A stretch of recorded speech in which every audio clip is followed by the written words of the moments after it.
소비자가 시장의 주체로 서도록 돕는 코너 나는 소비자다 시간입니다. 오늘도 소비자경제 컨슈머 저널리스트 권정 기자 나오셨어요. 안녕하세요. 네, 안녕하세요. 네, 기자님 오늘은 어떤 소비자 제보 들고 오셨어요? 오늘은요, 사실 아주 흔치 않은 경우인데 네. 제가 소비자 이렇게 코너를 맡으면서 이런 날이 올 줄은 또 몰랐습니다. 어떤 제보길래요? 네, 오늘 첫 번째로 전해드릴 소식은 소비자 제보가 아니라요. 네. 소비자 피해를 막아야 한다면서 서비스 센터 직원들이 직접 제보를 해준 건입니다. 서비스 센터 직원들이 네. 소비자 피해를 막아야 한다면서 직접 네. 제보를 해줬다고요? 네, 그분들이 직접 제보를 기자님께? 해주셨고요. 네, 그래서 지난해 연말부터 저와 함께 계속 제가 제보를 받고 취재를 네. 본격적으로 또 시작을 했었고요. 어떤 내용인지 궁금합니다. 그렇죠. 어느 회사의 서비스 센터 직원들입니까? 제가 필명을 거론하지는 않겠습니다만 이곳이 사실 꽤 정도 기업으로 알려져 있고요. 네. 그리고 지난해 11월 130개 서비스 센터 협력사 직원 3,900여 명을 올해 상반기까지 모두 본사가 직고용하겠다. 또 네. 이렇게 밝혀서 또 칭찬을 받았던 기업이죠. 저희도 소개했었습니다. 네, 그렇습니다. 그런데 이 서비스 센터 직원들이 왜 이런 말들을 하느냐. 지금까지 그 센터 내에 불법적인 관행들이 굉장히 많았는데 그것들을 이렇게 직고용하기 전에 좀 털고 가야 한다. 그래서 정말 우리가 좀 거듭났으면 좋겠다. 이런 취지로 직접 제보를 해주신 겁니다. 오늘 소개할 거는 그동안의 이 서비스 센터 직원들이 문제 제기를 한 것들 중에 일부라고 보시면 되는데요. 네. 네. 일단은 이분들이 주신 그 제보자들로부터 입수한 한 센터 대표의 녹취 자료를 좀 들어보시죠. 스탠드 에어컨에 예를 들어서 뭐 출장 갔다. 그럼 스탠드 에어컨에 뭐 조명하니까 그럼 실외 쪽에 전용 손이 높고 신대기 그것도 당연히 없어요. 그 호수가 높은 게 들어가고 낮은 게 신대기 부분 들어가고 당기고 있거든. 그런 식으로 이렇게 하고 이런 뭐 세이라든지 뭐 스타일 같은 게 있으면 뭐 자기가 들어간다 그러면 그거를 근데 네. 이게 변조를 해서. 변조를 했고 또 멀리서 조금 이렇게 거리가 있는 곳에서 또 네. 녹취를 해서 잘 안 들리실 텐데 네, 정리를 좀 내용을 좀 해주세요. 해드리자면은 그러니까 에어컨 실내기와 실외기를 바꾸어서 적어도 상관없으니 요령껏 해라. 그리고 뭐 실외기라든지 이렇게 자재 같은 것들이 들어가면 이런 것들은 좀 자제를 해라. 그러니까 기입하는 거를 자제해라. 뭐 이런 내용이에요. 자세히 저는 무슨 내용인지 모르겠는데. 제가 설명을 좀 풀이를 해드릴게요. 해주세요. 네. 매달 25일을 기준으로 해서 센터 평가가 매겨진다고 합니다. 그런데 이 무상 수리를 많이 하게 되면 지점 평가가 점수가 떨어진다는 거예요. 그러니까 이제 고가의 부품 예를 들자면 아까 뭐 실외기 자재라든지 뭔가 뭐 TV 부품이라든지 이렇게 좀 고가의 부품들이 들어가면 이런 것들이 무상 수리로 잡히면은 아무래도 이제 평가가 떨어지잖아요. 그러니까 이런 것들은 아예 뭐 유상 수리로 조작을 하거나 아니면 누락시키라고 이렇게 지시를 한 겁니다. 그러니까 돈 안 되는 수리는 해주지 마라. 해주지 마라가 아니라 그러니까 점수에. 했는데 네. 이제 기입할 때 조작을 해서 기입을 하는 거죠. 점수 때문에. 네, 센터 평가 그렇죠. 점수 때문에. 네, 이곳 같은 경우는 그 당일 처리율이라는 게 있다고 해요. 그런데 이것들을 맞추기 위해서 친인척까지 끌어들여서 수리를 한 것처럼 조작을 하기도 하고 예를 들자면 제가 서비스를 받은 거예요. 그런데 이제 맨날 이렇게 그 내역을 바꿔치기 하고 뭐 이렇게 안 적기도 하고 또 안 했는데 적기도 하고 그랬잖아요. 그러면은 이게 또 문제가 생기면 제가 서비스를 받았는데 김혜민 PD의 서비스 목록에 제 목록이 들어가기도 하는 거예요. 네, 이런 식으로 거의 엉망진창으로 되었다는 거죠. 네.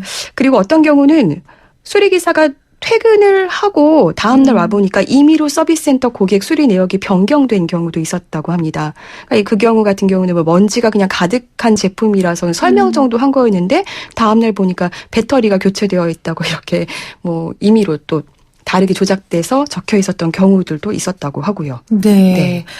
이런 것들이 다 실적을 올리기 위해서 이루어졌다라는 주장입니다. 네. 저희가 기업의 이름은 말씀드리지 않고요. 일단 이 기업의 서비스 센터의 기사분들이 네. 조금 더 좋은 기업을 만들기 위해 네. 하나의 내부 고발 플러스 네. 본인들의 양심 고백이네요. 그렇죠. 그 이야기를 직접 우리 권 기자가 들으셨고 관련된 내용을 지금 말씀해 주고 계세요. 본사 지원금이 얼마를 주길래 네. 이렇게 무리를 해서 이런 이렇게 조작을 하고 합니까? 등수에 따라서 다릅니다. 그러니까 센터들이 다 줄 세우기가 돼 있더라고요. 그러니까 최대 뭐 2천만 원까지로 지원금이 나온다고 알려져 있는데요. 뭐 평가를 잘 받으면 지원금을 많이 받는 거고 그렇지 않으면 이제 뭐 하나도 못 받을 수도 있고 뭐 그런 거겠죠. 그러니까 그렇기 때문에 이렇게 수리 내역을 조작하라는 지시까지 나온다는 겁니다. 경쟁이 네. 굉장히 좋은 채찍질로 사용되면 좋은 수단이지만 네.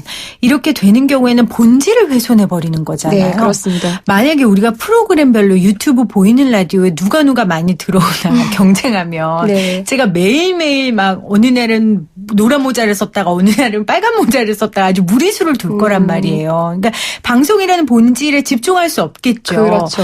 그러니까 이런 경우들이 종종 있는데 이게 서비스 센터잖아요. 소비자에게 서비스를 한다는 취지로 만들어진 건데 그래서 이제 결국은 서비스 센터 직원들 사이에서 누구를 위한 서비스 센터냐 그러게요. 이런 말들이 나오는 거죠. 정말 네. 소비자 수리 내역이 엉망이 되는 거잖아요. 그렇죠. 그러다 보니까 뭐 결국은 이제 를 받아야 될 때 소비자가 그 내역이 있어야지 그동안 수리받은 내역이 있어야 다음에 이제 무상 수리를 할 수 있고 이런 그렇죠. 것들이 있는데 내역이 없으니까요. 그러니까 그 기사들도 굉장히 난처할 때가 많고 결국은 소비자 피해로 이어질 수 있다는 겁니다. 제보자의 얘기 들어보시죠. 그 운영비 자체를 많이 받기 위해서 센터 실적을 이제 상향을 시켜야 되는 부분이 있는데요. 이제 고객이 수리를 받았던 내역 자체를 이제 허위로 이제 작성을 해가지고 부품을 교체를 했는데도 부품을 교체받지 않았다라든지 아니면 교체를 하고 나서도 제대로 입력을 안 한다든지 고스란히 전부 다 이제 피해는 고객들이 다 피해를 보는 상황이거든요. 네. 되게 난감한 경우가 많죠. 왜냐면은 수리를 예를 들어서 여름쯤에 7, 8월 때 수리를 했다라고 하는데 수리 내역이 없는 경우 그러니까 접수만 됐다가 취소됐는데 실질적으로 저희가 나가서 수리를 다 했던 경우도 있고요. 아유, 마음고생. 또 이대로 따라야 하는 자괴감 네. 얼마나 괴로우셨을까요? 네, 그렇죠. 또 다른 센터에서는 폭언을 서슴지 않았다 이런 제보도 지난 겨울에 이미 들어왔었어요. 그래서 이 내용을 제가 기사에 실기도 했었고 또 최근에 MBN 보도에서도 나갔었는데요. 내용을 보면은 뭐 대강 이런 내용이에요. 그러니까 고객의 손가락을 뭐 부러뜨리고 눈을 멀게 해서라도 결국 뭐 실적을 올리라는 뭐 이런 취지의 내용이 담겨 있습니다. 아이고. 네. 그 워딩은 정확하게 제가 기억이 나지 않습니다. 지금 바로 그 워딩은 조금 다릅니다만 네. 그런 취지의 내용이 이제 담겨 있는 녹취였는데요. 그 이제 센터 대표는 농담식으로 비유를 한 것이지 그걸 어떻게 그렇게 그대로 받아들이냐 이런 식으로 해명을 했더라고요. 네. 그런데 이제 농담이라고 하지만 이제 서비스 센터들이 그 직원들이 이렇게 제보를 할 때는 그런 말들을 다 압박으로 받아들였기 때문에 그렇겠죠. 사실은 제보까지 이어진 거죠. 네. 네. 그걸 아셔야 될 것 같고요. 실제로 본지 제보창에는요, 저희 회사 그 제보창에는 이 서비스 센터와 관련한 제보가 꽤 많이 올라옵니다. 아, 소비자들이. 네. 그런데 이게 제가 묘하게 이제 껴맞춰지는 부분이 있는 거예요. 대부분의 소비자 제보가 부품 수급이 안 된다는 지적이었었거든요. 그 내역이 정확하지 않기 때문입니까? 네, 그건? 뭐 아마도 그럴 수 있다는 이제 의혹이 드는 거죠. 추측이. 네, 합리적 의심을 그러니까 하시는 들어보십시오. 거죠. 네, 들어보십시오. 네. 한 소비자가 이제 회사의 안마 의자를 5년 동안 무상 AS하는 조건으로 렌탈을 사용했는데 네. 이상이 생겨서 지난 14일에 수리를 신청한 거예요. 그런데 부품이 없어서 지금 아무것도 못하고 손 놓고 기다리는 중이라고 하는 겁니다. 네. 센터 측에서는 5주 후인 2월 말께나 부품이 도착하기 때문에 이후에는 수리가 가능하다 이렇게 얘기를 했고요. 근데 이 소비자는 이제 렌털 기간 중 제품에 문제가 생겨서 사용이 불가능하면 보통은 동일한 제품으로 교체를 해주거나 이제 수리가 소요되는 그 기간만큼이라도 다른 제품으로 좀 대여를 해줘야 되는데 그렇죠. 그런 것도 없다. 이렇게 하면서 좀 저희 쪽에 제보를 하신 건이었고요. 어떤 경우는 TV 무상 수리를 받았는데 부품 수급 지연으로 한 달 이상 걸려서 TV를 못 봤다. 이렇게 또 답답함을 호소하신 분도 있었고요. 뭐 어떤 분은 냉장고를 구매했는데 이제 고장이 난 거예요. 그런데 이게 1년밖에 안 된 제품인데 이미 단종이 됐고 부품도 없다. 이렇게 얘기를 했다는 거죠. 그러니까 어떻게 보면 이 수리 내역을 계속 뭔가 바꾸고 뭔가 장난을 치고 이렇게 하면서 뭔가 이런 데도 좀 차질이 빚어지지 않았나라는 좀 의심이 좀 드는 부분이고요.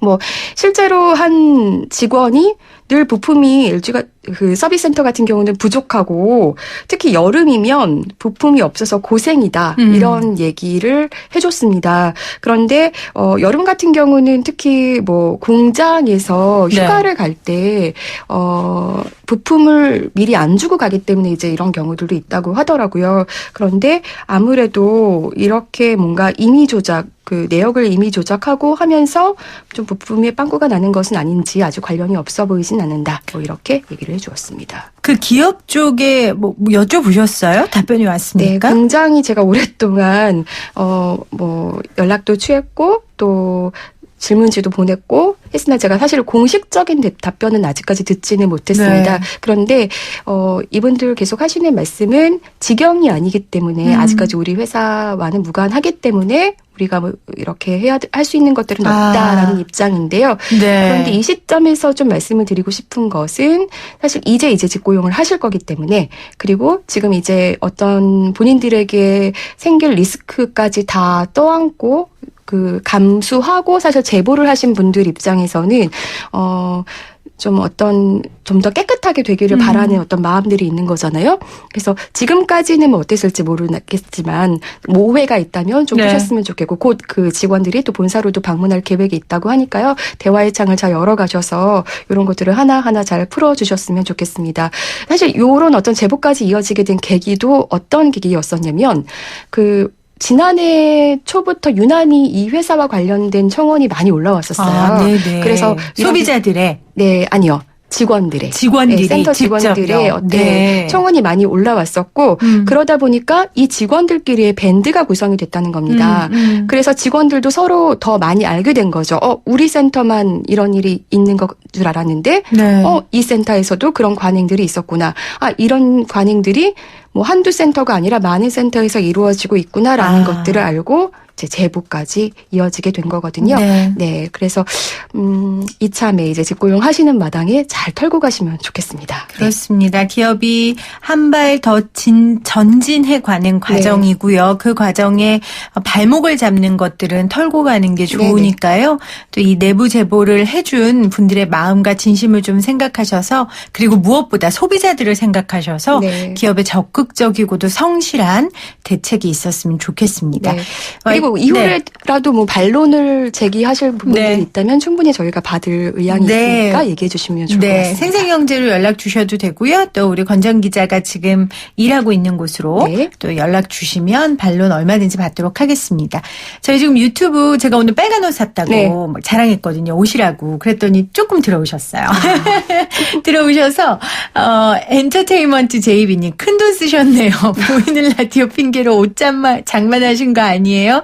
네, 그 핑계로 장만했고 옷만 사신 게 아닌 것 같은데 지금 귀걸이도 그러게요. 보이는 라디오가 지금 저의 가정 경제를 잡아먹게 생겼어요. 정수리밖에 안 보이는데. 그리고 우리 이세희님 안녕하세요 인사해 주셨어요. 또 장우영님 다 잘 어울려요 하면서 예쁜데 화이트나 아이보리색 잘 어울리는 색일 것 같은데요. 제가 화이트나 아이보리 준비하겠습니다. 네, 큰일 났네요. 이거 보이는 라디오가 가정경제 잡아먹기 전에 저 정신 차리고 생생경제 진행에 더 집중하도록 하겠습니다. 소비자로 돌아오시죠. 소비자로 돌아오겠습니다. 자, 두 번째 아이템. 이거 저 관심 가는 내용이에요. 안마의자 관련된 내용 받아오셨네요. 네. 혹시 구입하셨나요? 구입은 안 했는데 마트 가면 이렇게 안마의자 해볼 수 있도록 놓잖아요. 언제나. 거기에 그 마트에도요, 혹시 뭐 노약자라든지 이런 분들은 뭐 사용을 좀 제한합니다라는 문구가 적혀 있던가요? 저는 일단 노약자가 아니니까 잘 자세히 안 보셨군요. 자세히 안 봤어요. 네. 사실은 적혀 있어야 합니다. 최근 좀 사족이었고요. 최근 몇 년 사이에 꾸준히 이 안마의자 판매가 굉장히 많이 늘고 있더라고요. 네네. 시장 규모가 뭐 국내에서 지난해 한 7천억 원 정도 육박하는 수준으로 그렇게 올라가고요. 그러니까 10년 새 한 30배 성장했습니다. 와, 대단하네요. 그렇죠. 아무래도 효도 선물로 많이들 하셔서 좀 소비가 급증했을까요? 다들 돈이 많으신가 봐요. 효도 선물로 고가의 안마의자를. 그러게요. 네. 그런데 이 안마의자가 오히려 독이 되는 사례들이 있다는 겁니다. 근데 소비자들이 사실 이에 대해서 잘 알지 못하는 경우들이 있고 잘 모르고 샀다가 내 체형에 맞지 않는 경우들 이런 경우들 반품이 어렵거든요. 그리고 심지어 렌탈했다가 해약할 때는 과도한 위약금까지 물어야 합니다. 네. 그래서 제보 하나를 좀 소개해 드릴게요. 소비자 이모 씨가 작년 연말에 수백만 원을 들여서 그 B사의 점기 안마의자를 인터넷 홈쇼핑을 통해서 구입을 한 겁니다. 그런데 이분 같은 경우는 5년간 그 투병 생활 중인 남편을 간병하다가 아이고. 이제 내가 더 먼저 죽겠다 싶어서 이제 안마의자라도 구입을 하신 거예요. 네. 근데 이제 경제적으로 아무래도 부담이 되다 보니까 이분이 리퍼 제품을 구입한 네. 거죠. 한번 사용한 이력이 있는 제품을 이제 구매를 한 거예요. 리퍼 제품이라고 해도 300만 원 가까이 하거든요. 네. 그런데 이 안마의자만 사용하고 나면 발이 너무 아파서 일주일 동안은 걷기도 힘든 상태가 됐다는 겁니다. 그 정도로요? 네. 저도 강도를 좀 세게 받는다 해도 네. 일주일 걷기 힘들 정도는 아닌데 그건 뭔가 문제가 있는 거잖아요. 뭘 잘못 그쵸. 작동시킨 뭔가 거 이분이 아닐까요? 잘못 작동할 수도 있는 거잖아요. 네. 그래서 기사가 직접 나와서 제품이 직접 이제 시험을 해봤다고 하는데 어떻게 얘기가 됐냐면 제품에는 이상이 없다. 네. 그런데 이 소비자가 사용할 수는 없다. 그러니까 체형에 안 맞는다라는 거죠. 기사가요. 네, 소비자의 얘기로 들어보시죠. 안마의자를 하면 시원해야 되는데 발이 이렇게 빠져요. 쉽게 해서 누우면 발이 빠지면서 통증이 너무 와서 할 수가 없어서 기사가 2번 와서 봤고요. 문제는 없지만 저는 또 쓸 수 없대요. 네. 네. 그런데 업체 측에서는 반품을 거절했습니다. 그리고 어떤 조치도 해줄 수 없다는 입장이거든요. 업체 측의 얘기도 들어보시죠. 환불은요, 일단 제품에 문제가 있다고 하면 환불이 되든 AS가 되든 다 진행이 되죠. 근데 제품에 문제가 없고 단순 변심의 경우에는 반품은 일단 조치가 안 되고요. 렌탈을 했을 경우에는 이제 위약금이 발생해요. 이 경우는 예. 소비자의 그냥 단순 변심이라기보다는 본인이 체형과 맞지 않아서인 거잖아요. 이런 경우는 어떤 그럼 따로 규정이 없는 거예요? 규정상으로는 그 변심이 맞아요. 단순 변심이 맞기 때문에 이거는 환불을 해드릴 수 있는 어디의 내용은 규정에 아니에요. 따른 건가요? 저희 내부도 나름대로 그 구축해 놓은 규정에 따르면 예, 그러니까 내부 예. 규정인 거죠? 예, 네. 내부 규정에 따르면 이거는 네, 네. 내부 규정에 따르면 이건 단순 변심이다라고 업체의 주장인 건데요. 네. 그러면 소비자원에까지 갔습니까? 소비자원에 일단 이분이 이제 내용을 접수하셨는데 네. 아직 판단은 나오지 않았습니다. 그런데 이 소비자원에서는 이런 것들은 이제 케이스 바이 케이스별로 그렇겠죠. 살펴봐야 된다라는 네. 거죠. 그러니까 사실 소비자가 좀 억지를 부리시는 걸 수도 있고 아니면 정말 소비자한테 무리가 가는 제품일 수도 있고 이런 것들을 따져봐야 하는데 네. 업체에서는 무조건 이제 단순 변심이라고 이제 못 받는 거죠. 사실. 그러니까 사실 소비자도 본인의 체형에 맞는 제품을 사야 되죠. 근데 잘 모르니까 네. 회사에서 좀 잘 설명을 해주거나 그렇지 않다면 바꿔준다라는 규정이 있을 수도 있는데 그냥 그런 규정조차 없이 무조건 다 단순 변심이다 이렇게 몬다는 거죠. 그렇죠. 기업 입장에서. 그러니까 이제 업체에서는 그렇기 때문에 대부분 체험을 해보고 사라고 이제 권유를 한다고 하는데 네. 사실은 이걸 잘 모르시는 분들도 있고 이분 같은 경우는 인터넷 홈쇼핑으로 구매를 한 거잖아요. 네. 그리고 홈쇼핑 매출도 이 회사의 경우는 한 15%에서 20%가 잡힌다는 거죠. 그러면은 뭐 홈쇼핑 쪽에 내는 수수료를 제하고 나면 사실은 꽤 많은 안마기가 홈쇼핑에서 팔린다는 거거든요. 그런데 그분들이 다 뭔가 체험을 해보고 샀을 거라는 보장은 없는 거잖아요. 네. 네, 그래서 뒷부분에 가서는 이제 그 부분에 대한 얘기도 좀 해보려고 하는데요. 일단은 이분이 그래서 이 리퍼 제품이니까요. 제품 이력이라도 알자. 네. 그런데 이 제품 이력도 이제 회사 쪽에서는 알려줄 수 없다라고 한 거죠. 제대로. 네. 네. 그런데 사실은 이렇게 알려주지 않아도 사실상 좀 억울합니다. 소비자 입장에서는 그 제품 이력을 알려주지 않아도 아직까지는 뭔가 그 제재할 근거가 미약한데요. 네. 이 안마의자 관련해서는 표준 약관이 아직까지 마련돼 있지 않거든요. 네. 네. 가장 기본적인 표준 약관조차도 마련돼 있지 않기 때문에 이러한 일들이 좀 벌어지는 네. 것 같습니다. 저희가 조금 뒤에 더 부연 설명을 좀 드려야 되는데 시간 관계상 네. 오늘 여기까지 하고요. 저희가 다음 시간에 필요한 부분도 좀 덧붙이도록 하겠습니다. 지금까지 나는 소비자다 권지연 기자였습니다. 네, 감사합니다.